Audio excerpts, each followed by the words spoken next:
देख रहे हैं न्यूज एट 9। इस वक्त की एक बड़ी खबर आपको दे रहे हैं।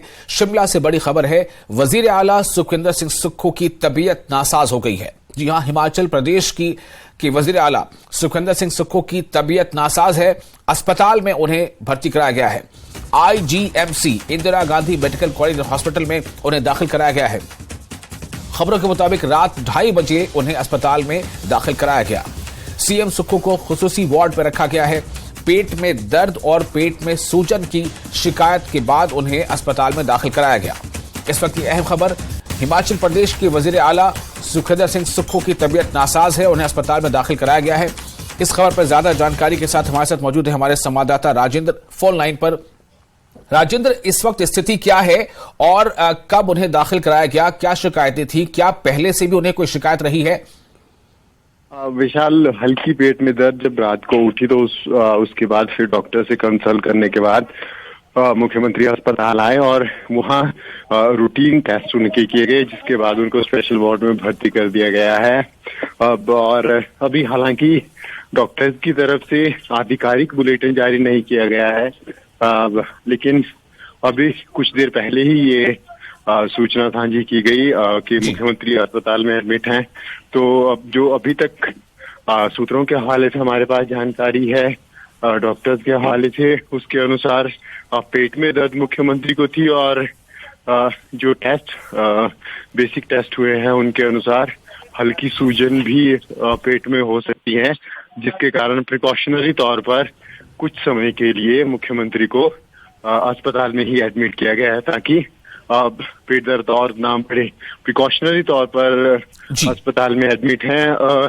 कोई बड़ा सीरियस मामला अभी तक ये सामने नहीं आ पा रहा है। जो जानकारी अभी तक निकल कर सामने आई है उसके अनुसार पेट में दर्द का ही ये पूरा मैटर विशाल। जी जी, तो इस वक्त कुछ क्या खबर मिल पा रही है कि इससे पहले भी कोई ऐसी शिकायत रही हो? चूंकि बीच में कुछ खबरें ऐसी सियासी गलियारों में भी काफी जोर पकड़ी थी कि CM जो है वो अस्वस्थ हैं और अस्वस्थ रह रहे हैं, शायद कोई ऐसी बीमारी है जिसमें लंबे इलाज की जरूरत पड़ सकती है। विशाल, फिलहाल इससे पहले कोई शिकायत नहीं आई है, ये फर्स्ट टाइम है। हालांकि जरूर उनको स्वास्थ्य जरूर खराब पहले भी हुआ है, एक दो बार पहले IGMC भी एडमिट रहे हैं, उसके बाद चंडीगढ़ में भी उन्होंने अपना इलाज करवाया, लेकिन वो कुछ और चीजें बता रहे हैं। लेकिन पेट दर्द की शिकायतें पहली बार ही सुनने में आ रहा है। और अब जो अभी हमारी अपनी सोर्सेज से बात हुई है अस्पताल में, उसके अनुसार माइनर है, प्रिकॉशनरी तौर पर ही अस्पताल में मुख्यमंत्री हैं। अब जैसे ही स्थिति उनकी नॉर्मल हो जाएगी फिर डिस्चार्ज उनको उम्मीद लगाई जा रही है कि आज ही डिस्चार्ज भी कर दिया जाएगा, क्योंकि जो रिपोर्ट्स हैं अधिकांश रिपोर्ट्स ठीक है। सूजन, हल्की सूजन जरूर पेट में है, इसको रिकवर करने में थोड़ा समय लग सकता है, तो हो सकता है कि घर पर ही मुख्यमंत्री आराम करें। अब इसके बाद हालांकि अब जब आधिकारिक बुलेटिन डॉक्टर्स की तरफ से आएगा तभी स्थिति पूरी स्पष्ट हो पाएगी। जी राजेंद्र, देर रात में उन्हें अस्पताल में दाखिल कराया गया, तकरीबन 2:30 बजे के आसपास की बात है। तो इससे क्या ऐसा लगता है कि कोई अचानक उठी कोई तकलीफ होगी और ये समझा गया बेहतर कि सुबह का इंतजार किए बगैर रातों रात ही अस्पताल में जो है भर्ती होना चाहिए या फिर डॉक्टर से संपर्क करना चाहिए? तो डॉक्टर से संपर्क भी किया गया, फिर उन्हें एडमिट भी होना पड़ गया। बिल्कुल विशाल, दरअसल अगर पिछले दिनों का हम पिछले 4 से 5 दिन का मुख्यमंत्री का शेड्यूल निकाले तो काफी व्यस्त दौरा उनका रहा है। पहले मंडी, फिर उसके बाद कुल्लू, उसके बाद शिमला में आनी, उसके बाद फिर बिलासपुर। तो ये जो पूरा रूटीन मुख्यमंत्री का रहा है, काफी बिजी शेड्यूल रहा है। और ऐसे में जो आधिकारिक काम आपको करना होता है, शिमला में फाइलें भी रहा है इन तमाम दौरों के साथ साथ, तो हो सकता है कि इन दौरों को देखते हुए अस्वस्थता थोड़ी मुख्यमंत्री की सेहत में आ गई हो। लेकिन अभी तक, जब तक फाइनल बुलेटिन, आधिकारिक बुलेटिन डॉक्टर्स की तरफ से जारी नहीं किया जाता तब तक ज्यादा कुछ नहीं कहा जा सकता। चलिए, बहुत शुक्रिया आपका राजेंद्र तमाम जानकारी के लिए। और ये खबर आपको हम दे रहे थे। खबर के मुताबिक हिमाचल प्रदेश के जो CM है उनकी तबीयत नासाज है और वो IGMC हॉस्पिटल में एडमिट कराए गए हैं। रात 2:30 बजे उनके पेट में दर्द की शिकायत के बाद उन्हें अस्पताल में दाखिल कराया गया। हालांकि अभी तक कोई ऑफिशियल बुलेटिन जो है अस्पताल की तरफ से जारी नहीं किया गया है। समझा यह जा रहा है कि प्रिकॉशनरी मेजर के तहत उन्हें अस्पताल में दाखिल कराया गया।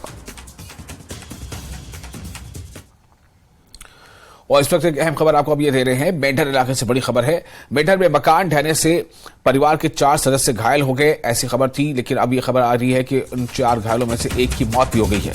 गुरसाई मोहरी इलाके की यह घटना है। सभी घायलों को एक ही अस्पताल में दाखिल भी कराया गया था और सभी घायल एक ही परिवार के सदस्य भी हैं।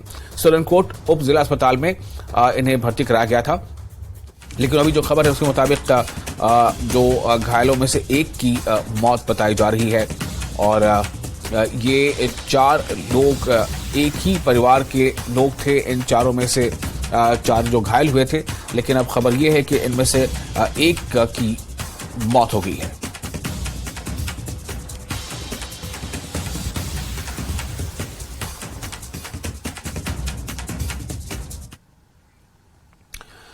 और आगे बढ़ते, बीजेपी आज जम्मू कश्मीर का यौम इंजमाम मना रही है। आज ही के दिन 1947 में जम्मू कश्मीर का इंजमाम हुआ था। महाराजा हरि सिंह ने जमहूरियत का हिस्सा बनने के लिए इल्हाक के मुआहदे पर आज ही के दिन दस्तखत किए थे और इसको लेकर ही बीजेपी हर साल इसे यौम इल्हाक के तौर पर मनाती है। तो बीजेपी आज भी जम्मू कश्मीर का यौम इंजमाम इसे मना रही है, यौम इंजमाम मना रही है। आज ही के दिन 1947 में जम्मू कश्मीर का इंजमाम हुआ था। भारत के साथ महाराजा हरि सिंह ने जमहूरियत का हिस्सा बनने के लिए इल्हाक के मुआहदे पर आज के ही दिन दस्तखत किए थे।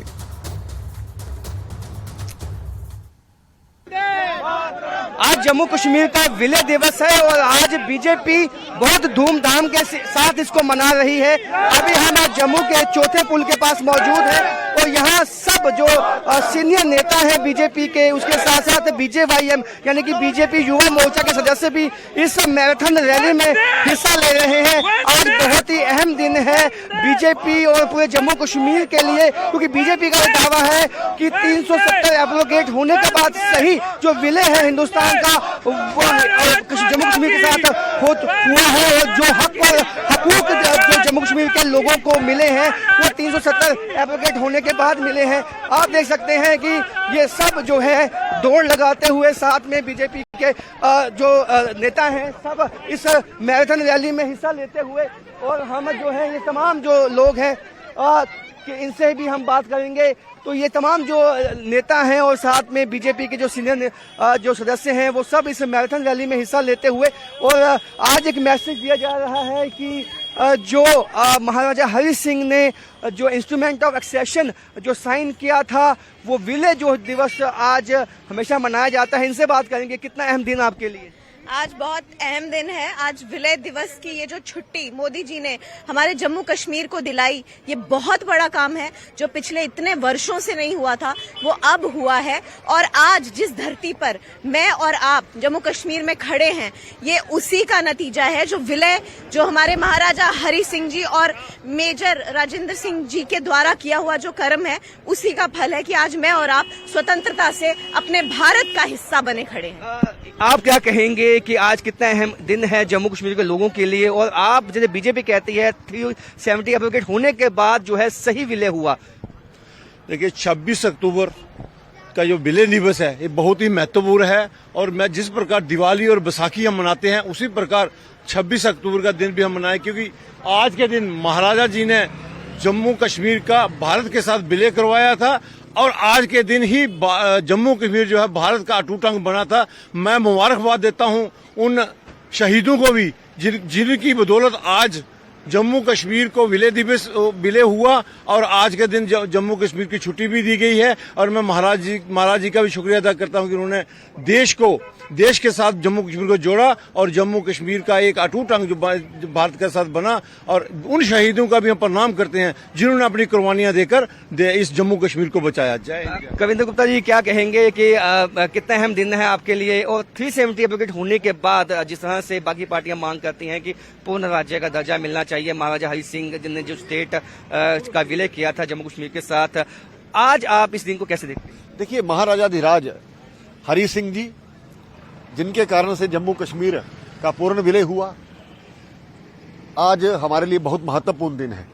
डॉक्टर श्यामा प्रसाद मुखर्जी के बलिदान से लेकर के जनसंघ प्रजा परिषद ने इस जम्मू कश्मीर के एक विधान, एक निशान, एक प्रधान के लिए कुर्बानियां दी हैं। आपकी जानकारी के लिए ये जो आज भी महाराजा हरि सिंह की मूर्तियां लगाई गई हैं, ये मेयर काल में लगी थी, उसी वक्त हमने ये मूर्तियां लगवाई थी। ये उनको एक सच्ची श्रद्धांजलि है। और भारतीय जनता पार्टी की सरकार ने ये जो महाराजा हरि सिंह की जन्म दिवस की छुट्टी दी और खास करके विलय दिवस, उसके लिए भी ये सभी एक बधाई के पात्र हैं। आज 26 अक्टूबर पाकिस्तान की सरकार को भी अल्टीमेटम दिया गया है, जो पाक ऑक्युपाइड कश्मीर वालों ने, कि आप हमारे साथ दूसरे दर्जे का व्यवहार करते हो, इसके लिए हम जम्मू कश्मीर जो भारत के साथ जिसका विलय उसमें जाने को तैयार हैं। तो ये धीरे धीरे ये स्थितियां बदल रही है। पहले के राजनीतिज्ञों ने, नेहरू से लेकर के शेख अब्दुल्ला ने जिस प्रकार से स्टेट के साथ धोखा किया है, ये जो हमने एक आंदोलन लड़के एक विधान, एक प्रधान और एक निशान लाया है, ये बड़े उन राम बन के जोड़ियां के और हीरानगर के शहीदों की शहादत का परिणाम है। आने वाला समय फिर से अखंड जम्मू। आज बहुत से प्रोग्राम जो हैं बीजेपी की तरफ से ऑर्गेनाइज किए गए हैं। इस मैराथन रैली के बाद कई फंक्शन है। आज आपको लगता है कि समूचा जम्मू कश्मीर के लोग आज खुश हैं, आप बीजेपी को लगता है? और वाकई ही जो पीओके है, आप यकीन दिलाएंगे पीओके रिफ्यूजीज को कि वो वापस आएगा? देखिए, भारत की पार्लियामेंट में ये प्रस्ताव पास हो चुका है कि ये जम्मू कश्मीर हमारा है और सारे का सारा है। उस तरह का वातावरण भी बन रहा है और भारत सरकार अपने आप में सक्षम है। एक कुशल नेतृत्व प्रधानमंत्री मोदी जी के रूप में हमारे पास है। ये उम्मीद करनी चाहिए कि आने वाला वर्ष भारत का, आने वाला जो समय है भारत का समय है, भारत फिर से विश्व गुरु बनेगा। ये अखंड भारत की जो हम कल्पना करते हैं उसको भी पूरा किया जाए। अखंड भारत की जो कल्पना की जाती है उसको भी मुकम्मल किया जाएगा। आज इस मैराथन रैली में तमाम जो सीनियर नेता हैं बीजेपी के, उनके साथ बीजेपी के नेता और तमाम लोग जो हैं वो शामिल हुए हैं और आज विलय दिवस का जश्न जो है वो पूरे जम्मू कश्मीर में मनाया जाएगा। कैमरामैन आशु के साथ राजन वैद, न्यूज़ 18 जम्मू। और मुल्क में जारी त्योहारों के चलते सेब की कीमतों में भी इजाफा देखने को मिल रहा है। पुलवामा की परिछो मेगा फ्रूट मंडी में सेब के जो कारोबार हैं उनसे जुड़े काश्तकारों और मेवा ताजरों ने रवा साल सेब के कारोबार में इजाफा होने से राहत महसूस की है। इन काश्तकारों का कहना है कि 2 माह से सेब का कारोबार बेहतर है। श्रीनगर जम्मू कौमी शाहराह पर ट्रैफिक की बिला खलल आमदोरफ्त मेवा सनअत के लिए काफी अच्छी है। ताहम काश्तकारों का कहना है कि आइंदा भी शाहराह पर सेब से लदी ट्रकों को तरजीही बुनियादों पर चलने की इजाजत दी जानी चाहिए।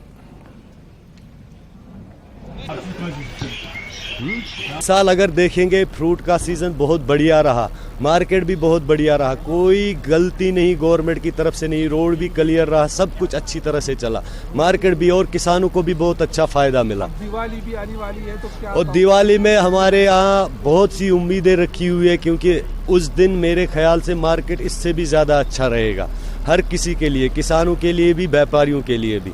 गवर्नमेंट तुंद वसाद अपील गुजारिश कि यह रोड मत पतमन 2 रेतन रूद कंटिन्यू 24 घंटन चालू, थन सा इथे चालू। इंशाल्लाह रहमान दह खो दह रोजान मार्केट असल गसान कि कमी आई क्या, सिर्फ ग्रोवरन तुंद वसाद वन कि ग्रेडिंग करो असल, ग्रेडिंग पैकिंग यीचा असल तीचा इंशाल्लाह रहमान रेट ते असल। और त्राल में मिनी सेक्रेटेरिएट का काम पिछले कई सालों से मुकम्मल नहीं किया जा रहा है। कई साल कबल यहां मिनी सेक्रेटेरिएट की संगे बुनियाद जो उसे रखा गया था। कुछ काम करने के बाद ही काम को अधूरा छोड़ दिया गया। लोगों ने बताया कि अगरचे बाकी इलाकों में मिनी सेक्रेटेरिएट मुकम्मल किए गए हैं, ताहम त्राल के मिनी सेक्रेटेरिएट की तरफ सरकार तवज्जो नहीं दे रही है। जब न्यूज़ 18 ने additional deputy commissioner Tral Sajid Yahya Nakkash से बातचीत की तो उन्होंने बताया कि यह मसला आला हुकाम के साथ उठाया गया है, वहां से मंजूरी मिलने के बाद काम शुरू कर दिया जाएगा। मुफ्ती महबूबा मुफ्ती जी की सरकार थी तो त्राल के लिए एक मिनी सेक्रेटेरिएट सैंक्शन हुआ और फंड भी उस वक्त वागुजार किए गए काम के लिए। थोड़ा सा काम इसका प्लेन्थ बना और ऊपर थोड़े पिलर कर दिए। उसके बाद आज 2015 से आज तक 2023 तक इसके ना फंड से वागुजार हुए, ना इस पे काम ही शुरू है। ना जाने किन वजूहत की बिना पे ये काम रोका गया है। हम हर बार सिटीजन काउंसिल के बैनर के नीचे या बाकी जो सोशल वर्कर है या रिफॉर्मर है वो भी गवर्नमेंट के दरवाजे खटखटाते हैं। डीसी साहिबान के दरवाजे खटखटाए, डिविजनल कमिश्नर के और एडवाइजर साहिबान के भी, लेकिन हमारी कहीं सुनवाई नहीं होती है। बड़ी दुख की बात है कि मिनी सेक्रेटरी की तरह कोई तवज्जो नहीं दी गई। 2015 से इस वक्त डिफंग है सारा काम और लोगों को दर दर की ठोकरें खानी पड़ती हैं। ये जहाँ तक मिनी सेक्रेटेरिएट का ताल्लुक है, ये लगभग 7.5 करोड़ का प्रोजेक्ट है। इस 7.5 करोड़ में जो है ऑलरेडी लगभग 1 करोड़ के करीब लगभग 86 लाख के करीब जो है खर्चा हो चुका है। इसमें कॉलमनर स्ट्रक्चर ऑलरेडी बन चुका है और JKPCC की तरफ से ये बन चुका है। अब इसमें जो है 16 कनाल की ज़मीन में ये एक स्ट्रक्चर बन रहा है जिसमें सारे के सारे डिपार्टमेंट्स को एक ही जगह पे जो है बनाने की जो प्लान किया हुआ था।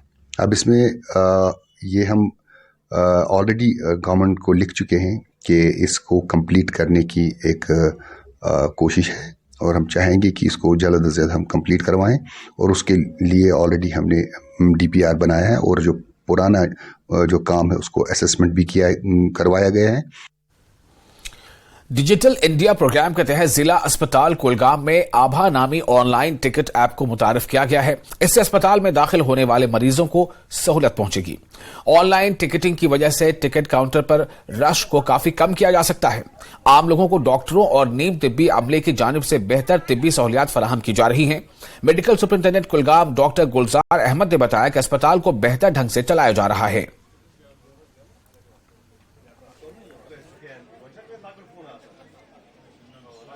मैं कुलगाम डिस्ट्रिक्ट में रहता हूँ। मैं सेंट्रल गवर्नमेंट का बहुत शुक्रगुजार हूँ जिसने आयुष्मान भारत की स्कीम निकाली और इसमें हमें बहुत से फ़ायदे मिले हैं। पहला फ़ायदा यह है कि जो हम टिकट निकालते हैं वहाँ पर लोगों की भीड़ होती है। हम QR आयुष्मान भारत ने QR कोड स्कैन किया है जिससे हम घर बैठे ये टिकट बुकिंग कर पाएंगे। हाँ सर, पहले बहुत मुश्किल आते हैं। हम सुबह 7 बजे से इधर लाइनें लगती है इधर गेट तक, लोगों को बहुत प्रॉब्लम होती है इसमें। कोई फिर लगभग 3 बजे तक लोग टिकटें निकालते हैं, 4 बजे तक डॉक्टर वहाँ से छुट्टी करते हैं, फिर लोगों को बहुत मुश्किलात होते हैं। देखिए ये जो आभा ऐप डाउनलोड करते हैं लोग अपने मोबाइल पे, ये गवर्नमेंट ऑफ इंडिया का एक इनिशिएटिव है और हमारे UT का भी, हमारे सेक्रेटरी साहब और डायरेक्टर साहब का भी डायरेक्शन थी कि इसको हर हॉस्पिटल में किया जाए ताकि लोगों को एक सहूलियत मिले। इसमें क्या करना होता है पेशेंट को, हमारे पास एक कोड है यहाँ पर, इसको हम स्कैन एंड शेयर बोलते हैं। इनको बस एक आभा ऐप डाउनलोड करनी है और घर बैठे ये अपना टिकट बुक कर सकते हैं। तो यहाँ आके ये हमने एक सेपरेट काउंटर रखा है इसके लिए, वहाँ जाके इनको सिर्फ अपना नंबर देना है। इनको एक नंबर आता है वहाँ से कि आपका टिकट नंबर 24 है तो 23 है व्हाटएवर, तो उस हिसाब से वो अपने उस काउंटर पे जाके इंस्टेंटली अपनी टिकट ले लेते हैं और उनको एक लंबी लंबी कतारों में ठहरने की कोई ज़रूरत नहीं है। ये हमने इंस्टॉल की है, ये तकरीबन हमें 3-4 महीने से चल रही है, 3 महीने से तकरीबन चल रही है और इस वक्त तकरीबन 200 के करीब टिकट्स जो हैं वो उस काउंटर से हम इशू करते हैं।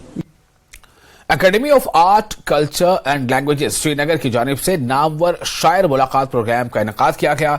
कस्बा त्राल के मुख्तलिफ पंजाबी पस मंजर से ताल्लुक रखने वाले मारूफ शायरों और कलमकारों ने शिरकत की। जोगिंदर सिंह शान, जो पंजाबी जुबान के अलावा दूसरी जबानों में दर्जनों किताबें तसनीफ करने के अलावा बेहतरीन अदीब और दानिश्वर हैं, इनके साथ खुसूसी मुलाकात रखी गई थी। कुछ अदीबों ने कहा कि इस तरह के प्रोग्रामों से जम्मू कश्मीर में अदबी शोबा और कल्चर को मजीद फरोग मिल सकता है।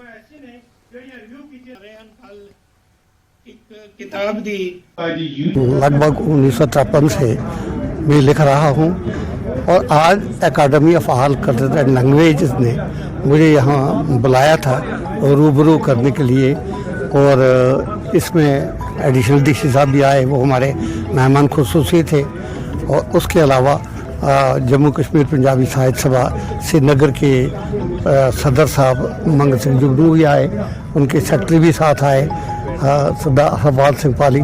तो इस तरह सारे जो राइटर लोग थे वो यहाँ आए थे।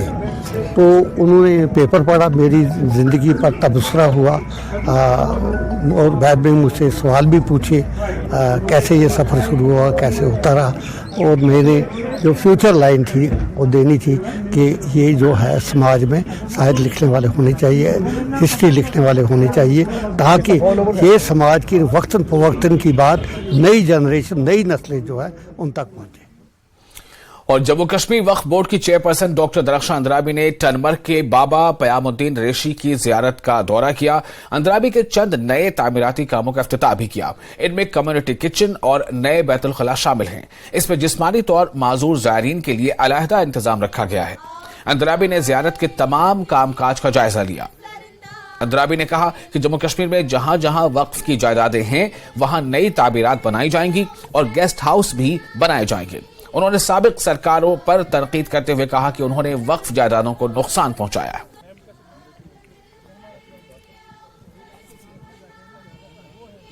हमारी दरगाहों में, हमारे जियारतों पे किस चीज की खामी है उस चीज को जल्द अज जल्द पूरा किया जाए। सबसे बड़ी बात थी कि वजू खाना यहाँ पे था ही नहीं, ना लेडीज के लिए था तो ना जेंट्स के लिए था। उसका भी आज इनॉग्रेशन हुआ अल्हम्दुलिल्लाह। और खासकर क्योंकि 100 साल ये आज की जियारत नहीं है, ये बहुत पुरानी है। यहाँ पे जब हम ऊपर आ जाते थे सीढ़ियां ही यहाँ पर नहीं थी। जिस दिन हम आए तो यहाँ पे सारे पत्थर निकल गए थे। उसी दिन हमने ये माना था कि इनको नए सिरे से तामीर करना है, नए सिरे से ठीक करना है, और वो भी आज मुकम्मल हो गया है। ये सबसे इम्पोर्टेंट था कि जब तक हमारी सीढ़ी नहीं होगी तो ऊपर कैसे आएंगे। और बीजेपी लीडर मंजूर नाइक ने महकमा सेहत ब्लॉक कंडी के साथ मिलकर गवर्नमेंट मिडिल स्कूल गोटू के तलबा के लिए एक खुसूसी मेडिकल कैंप का इनेकाद किया, जिसमें कम्युनिटी के फलाह बहबूद के लिए पुख्ता अज़्म का इजहार किया गया। कैंप में 130 तलबा ने शिरकत की जो मुफ्त ब्लड ग्रुप और RH फैक्टर टेस्टिंग से मुस्तफीद हुए। महकमा सेहत के तकनीकी अमले के जरिए सेहत की इस अहम मालूमात तक फौरी और मौसर रसाई को यकीनी बनाते हुए रिपोर्ट्स को फौरी तौर पर साइट पर लोड किया गया। इस इक़दाम को वालिदैन और स्कूल के अमले दोनों की जानिब से जबरदस्त पज़ीराई मिली है, जिन्होंने इस काबिल कदर खिदमात के लिए इनका शुक्रिया अदा किया।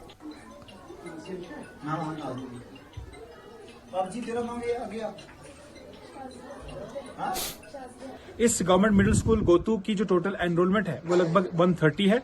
हमारे नोटिस में ये बात आई थी कि यहाँ पे जो पढ़ने वाले बच्चे जो तालिब इल्म है वो सब BPL और AAY कैटेगरी से बिलोंग करते हैं, और वो ये अफोर्ड नहीं कर सकते हैं कि वो यहाँ से 10-12 किलोमीटर दूर जो है बुद्धल प्राइमरी हेल्थ सेंटर में जाएं और वहां पे जो है पैसे खर्च करके जो है अपना ब्लड ग्रुप और RH फैक्टर की जो है वो टेस्टिंग करा सके, क्योंकि ये मैंडेटरी है आजकल स्कूल में। तो इसीलिए हमने ब्लॉक मेडिकल ऑफिसर कंडी से बात की, उनसे रिक्वेस्ट की, और उन्होंने भी जो है पब्लिक सर्विस गारंटी एक्ट के तहत जो है अपनी टीम को हमारे साथ आज यहाँ पे भेजा, और हमने इस फार फ्लंग स्कूल को विजिट किया। 130 बच्चों के ब्लड सैंपल्स लिए गए यहाँ पे, और ऑन द स्पॉट जो है उनको उनके RH फैक्टर और ब्लड ग्रुपिंग की जो सर्टिफिकेट है वो उनके हेड ऑफ द इंस्टीट्यूशन।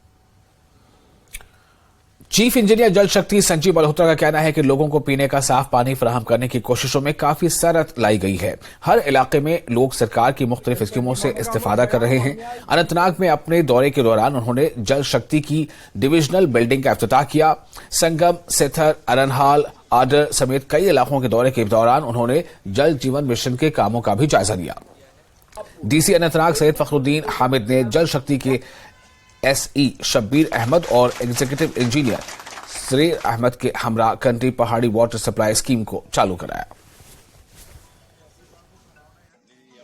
तकरीबन 10,000 लोग इससे फैज़याब हो जाएंगे। इसमें हमारा 0.3 MGD का फिल्ट्रेशन प्लांट बना है, 1 लाख गैलन का रिजर्वायर बना है, रैपिड फिल्ट्रेशन प्लांट बना है, और पूरा नेटवर्क है। और इसमें तकरीबन 10 हेल्थ इसमें जरूर होगी। इसमें सबसे बड़ा अड़चन जो कायम लगा इसमें, जो इसमें बड़ा अड़चन था इसमें, वो ये था कि हमें जहलिम को क्रॉस करना था। उस रिवर क्रॉसिंग की वजह से थोड़ा डिले हुआ है। लोगों के ये एसेट्स है, इसकी ये देखभाल करे और रखवाली करे, उनका ख्याल रखे, कहीं ना नुकसान करे इसका, और जो पानी का जुडिशियस यूज करे, जाया ना करे, क्योंकि पानी ऐसा है कि इसका नुकसान नहीं होना चाहिए। फिर यही होता है कि जो हमारे प्लांट्स बनते हैं 55 LPCD पर कैप्टा पर डे पे बनते हैं लोगों के लिए, जो सोर्स इसका स्कोप है उनके लिए बनते हैं। अगर ये जाया करेंगे उससे नुकसान होगा कि हमारे प्लांट्स पे ज्यादा असर पड़ जाएगा। हम बहुत देर से पानी गंदा पीते हैं, वहाँ पानी साफ है ही नहीं, मगर शुक्र है आज ये कामयाब हो गए। इसमें जो स्कीम है ये आज पूरा हो गया। पहले ये बोलते थे सब हो जाएगा, हमें भी कुछ नहीं लगता ये ठीक होगा, कब होगा क्या होगा, मगर आज हमने खुद आंखों से यहाँ देखा ये प्रोजेक्ट पूरा हो गया। एसी साहब ने, JEA ने, सब ने मिलकर ये काम किया है, और ये पूरा हो गया ये हमारा ख्वाब। आज हमने पूरा ये ख्वाब देखा आंखों से। बहुत शुक्रगुजार हूँ पीएचई डिपार्टमेंट का।